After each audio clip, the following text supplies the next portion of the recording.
Hey, it's Eric Wolf, and this is Poetry and Marketing, where I read you the marketing poems that I write in my spare time, and then we talk about it. And if I'm looking festive, like I'm ready to go on vacation, I definitely am. I will be traveling. No place tropical, but still, the shirt. It's got to work. It's a vibe. So today's poem is something that's truly important to me and the way that I think about what makes good marketing and what makes good marketing work. So today's poem, great copywriting provokes the strongest feelings, not the deepest thoughts. I think a lot of times people make mistakes when they approach, hey, what's the content for this blog post? What's the content for this web page or this website? How are we going to convey this idea, and how do we make sure that everybody who reads it knows A, B, D, C? Wow, that was wild. All right.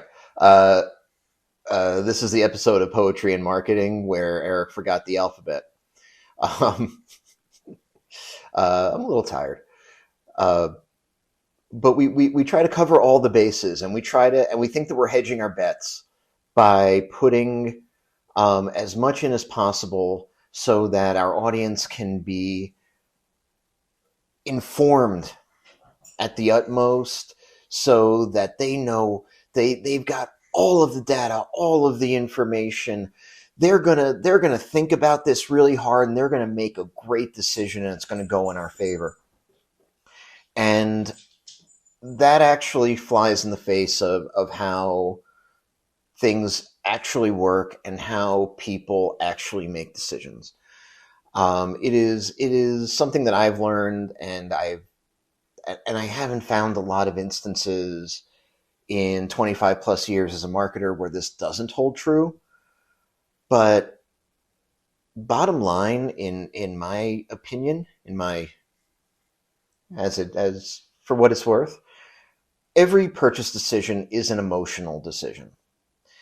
It's not about whether we're buying a can of soup, whether we're buying a car, whether I'm hiring a consultant, whether I am hiring a marketing agency, whether I'm hiring an IT company. I'm going to make decisions based not entirely, but largely on how I feel about my options and what the experience is like, and what makes me most comfortable. That has nothing to do with being over informed. You don't need to tell people everything that they ever need to know.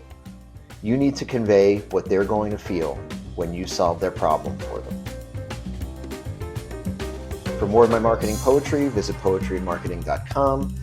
Follow us on Spotify, Apple Podcasts, Amazon, YouTube.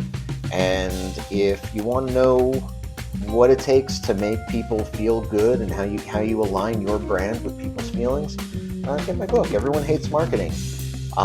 You won't hate the read. And I'll see you next time with another poem.